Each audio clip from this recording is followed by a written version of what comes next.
Hello दोस्तों, कैसे हैं आप सब। आज की हमारी कहानी है नालायक ससुराल वाले। विजय ने अपनी माँ को फ़ोन कर पूछा, माँ राशि कहाँ है? उसका फ़ोन नहीं लग रहा है।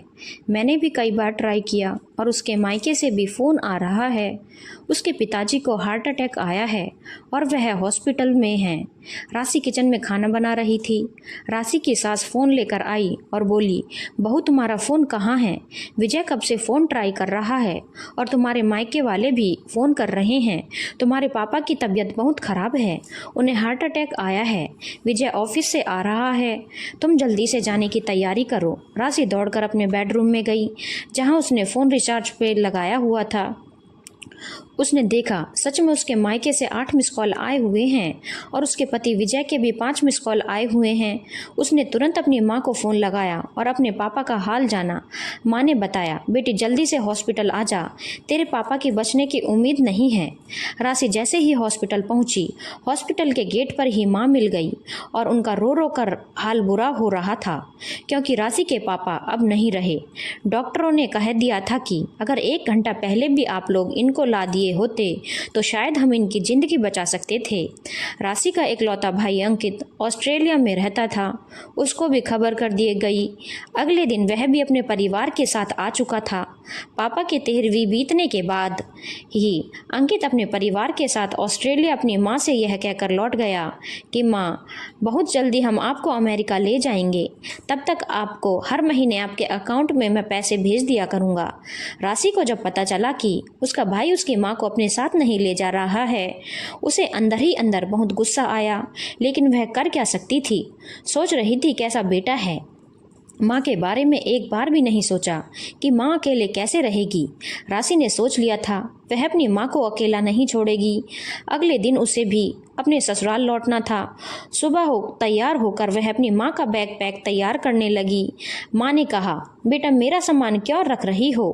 राशि ने कहा, माँ तुम अब यहाँ अकेले नहीं रहोगी, तुम भी हमारे साथ चलोगी। माँ उदास नज़रों से अपनी बेटी को देखते हुए बोली, बेटी मैं तुम्हारे ससुराल जाकर क्या करूँगी, मुझे यहीं रहने दे, तुम्हारे पापा की यादों के साथ। माँ आपको पता है ना कि आपकी भी तबीयत ठीक नहीं रहती है, फिर यहाँ पर आपकी देखभाल कौन करेगा? कुछ भी हो जाए मैं आपको अकेले में नहीं छोड़ सकती हूँ। आप मेरे घर चल रही हैं बस। बेटी इमोशनल मत हो, दिमाग से काम ले, मुझे कुछ नहीं होगा। फिर वहाँ पर तेरे सास ससुर भी हैं, उनका क्या? तुम्हारे यहाँ रहने मेरा रहना अच्छा लगेगा क्या? राशि ने अपनी माँ से कहा, माँ मेरे सास ससुर बहुत अच्छे हैं, वह तो आप लोगों की परछाई की तरह हैं। माँ भाई ने तो एक बार भी नहीं सोचा कि माँ कैसे रहेंगी, तो क्या मैं भी आपको छोड़ दूँ? नहीं माँ, मैं तुम्हें अकेला नहीं छोड़ सकती, मैं तुम्हारी कुछ नहीं सुनने वाली हूँ। माँ ने कहा, बेटी दामाद जी ने तो एक बार भी नहीं कहा चलने के लिए, उन्होंने भी तो बस इतना ही कहा कि माँ जी आपको देखने हम आते रहेंगे। राशि ने अपनी माँ से कहा, माँ तुम अब कुछ मत सोचो, वह तो ऐसे ही बोल दिए थे, वह मेरी किसी भी बात को मना नहीं करते हैं, तुम्हारे दामाद बहुत अच्छे हैं। राशि जब अपनी माँ को अपने ससुराल लेकर गई तो उसके सास ससुर चौंक गए। उन्हें लगा कि राशि के पापा के गुजर जाने के बाद माँ अकेले हो गई हैं, तो कुछ दिन के लिए बहू लेकर आई है कि इनका मन लग जाएगा। 15-20 दिन तक तो सब लोग राशि की माँ से अच्छी तरह से बात कर रहे थे। राशि की सास अपने साथ ही उनको भी शाम को सत्संग में ले जाया करती थी। राशि के पति भी अपनी माँ की तरह राशि की माँ को आदर और सम्मान देता था। लेकिन एक दिन राशि के सास ससुर अपने बेटे विजय से पूछ बैठे, विजय बहू से पूछो उसकी माँ कब तक यहाँ रहेंगी, कहीं पूरा जीवन यहीं बिताने का प्लान तो नहीं है? विजय ने भी अपनी माँ से कहा, हाँ माँ, मैं आज ही राशि से बात करता हूँ, मुझे भी अच्छा नहीं लग रहा है, अपने ही घर में मेहमानों जैसी फीलिंग आती है। रात में विजय राशि से पूछने लगा, राशि मम्मी जी यहाँ कब तक रहेंगी? राशि ने कहा, कब तक का क्या मतलब है? विजय ऐसे क्यों पूछ रहे हो? आपको पता तो है कि माँ की तबीयत ठीक नहीं रहती है, वहाँ रहकर अकेले क्या करेंगी? अरे यार कैसी बात कर रही हो, तुम्हें क्या पता मुझे अपने ही घर में किस तरह की फीलिंग हो रही है।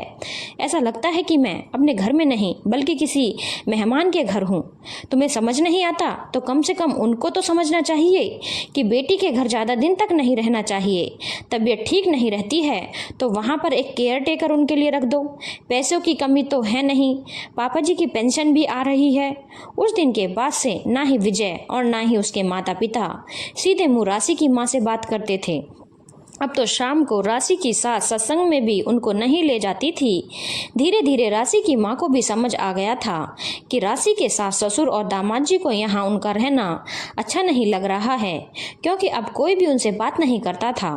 राशि को भी एहसास हो गया था, लेकिन वह अपनी माँ को कैसे कह सकती थी कि माँ चलो मैं तुम्हें वापस मायके पहुँचा देती हूँ। राशि को भी लगा नहीं था कि उसका पति या सास ससुर उसके माँ के साथ इस तरह का व्यवहार करेंगे। उसे तो अपने सास ससुर में अपने माँ पापा की परछाई नजर आती थी। पति दोस्त की तरह लगता था, लेकिन उसे यह एहसास हो गया था कि पति हमेशा पति होता है और सास ससुर हमेशा सास ससुर होते हैं। वह कभी माँ बाप नहीं बन सकते। एक दिन राशि की माँ ने खुद ही कहा, बेटी मैं अब अपने घर जाना चाहती हूँ। आखिर कब तक तुम्हारे घर रहूंगी। तुम्हारी मौसी की लड़की जानवी को गांव से बुला लूंगी, उसकी पढ़ाई लिखाई भी हो जाएगी और मेरी देखभाल भी करेगी। राशि आखिर क्या कहती? उसने बोला, हाँ आज भर रुक जाओ, कल तुम्हें पहुँचा दूंगी। राशि को एहसास हो गया था कि माँ यहाँ रहकर और डिप्रेशन का शिकार हो जाएंगी। राशि ने सबसे पहले तो अपने भाई को फ़ोन लगाया और भाई से कहा, भाई तुम अब माँ को अपने पास क्यों नहीं ले जाते हो। उसके भाई ने साफ साफ कह दिया कि देखो राशि, तुम्हें तो पता है कि तुम्हारी भाभी भी जॉब करती है और मैं भी, यहाँ घर में कौन देखभाल करेगा। यहाँ अमेरिका में तो लोग भी नहीं मिलते हैं देखभाल करने के लिए। तुम ऐसा करो, माँ के लिए वहीं पर कोई नौकर रख दो, जितने पैसे की जरूरत होगी मैं भेज दिया करूँगा। राशि ने गुस्से में कहा, भाई माँ को तुम्हारे पैसे की जरूरत नहीं है, पापा की पेंशन आ जाती है कि माँ की जिंदगी आसानी से कट जाएगी। राशि ने फैसला कर लिया था कि वह अपनी माँ को ऐसे अकेले तन्हा नहीं छोड़ सकती है। राशि की एक फ्रेंड आगरा में ही एक एनजीओ चलाती थी। राशि ने अपनी फ्रेंड से बात कर अपनी माँ के लिए एनजीओ का ब्रांच ओपन करवा दिया, क्योंकि उसका घर बहुत बड़ा था, रहने वाला कोई था नहीं। यह तो तय था कि अब उसका भाई भी कभी इंडिया वापस नहीं आने वाला।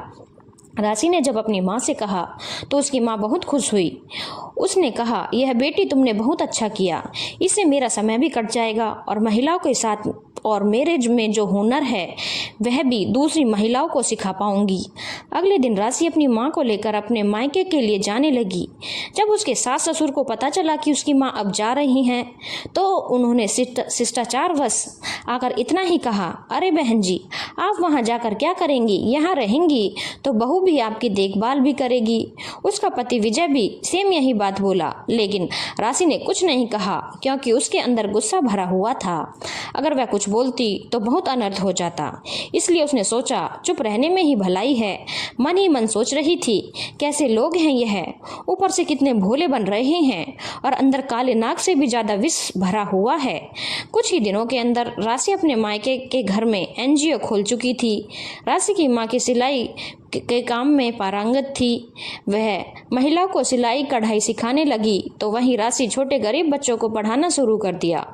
राशि ने अब सोच लिया था कि माँ मेरे साथ नहीं रह सकती तो कोई बात नहीं, मैं माँ के साथ तो रह सकती हूँ, इसके लिए तो मुझे कोई नहीं रोकेगा। विजय ने कई बार राशि को फोन पर कहा, राशि तुम वहाँ जाकर रहने लगी हो, अब इस घर का क्या होगा, तुम्हें जरा सा भी ख्याल नहीं है।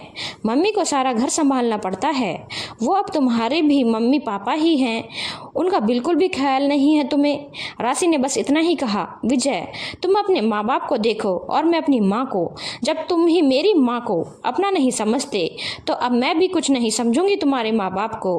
कितने दोगले हो तुम सब के सब। अब मैं सिर्फ अपनी माँ के पास रहूंगी, जल्दी ही तुम्हें तलाक के पेपर मिल जाएंगे। इतना बोलकर राशि ने फोन रख दिया।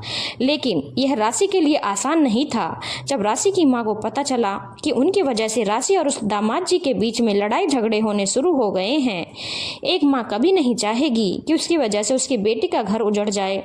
राशि की माँ ने अपनी बेटी को उसके ससुराल जाने को बोला, लेकिन अब राशि अपना इरादा मजबूत कर चुकी थी, एक बेटी से बेटा बनने के लिए। धन्यवाद दोस्तों। अगर आपको कहानी अच्छी लगी हो तो चैनल को लाइक, शेयर और सब्सक्राइब करना ना भूलें।